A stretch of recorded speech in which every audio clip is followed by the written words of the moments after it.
আলহামদুলিল্লাহ, যে নিকৃষ্ট একজন জানোয়ার সে মারা গিয়েছে।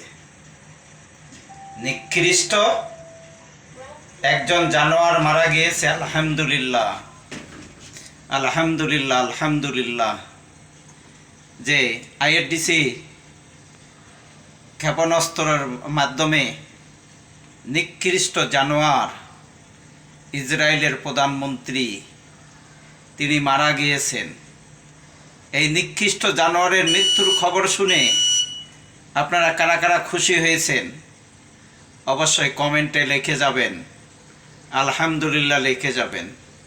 নিকৃষ্ট একজন জানোয়ার আইআরডিসির ক্ষেপণাস্ত্র হামলায় সে মারা গিয়েছে। যারা খুশি হয়েছেন কমেন্টে আলহামদুলিল্লাহ লিখে যাবেন। যদি আপনি সত্যিকারে মুসলমান হয়ে থাকেন তাহলে এই ভিডিওটা শেয়ার করবেন।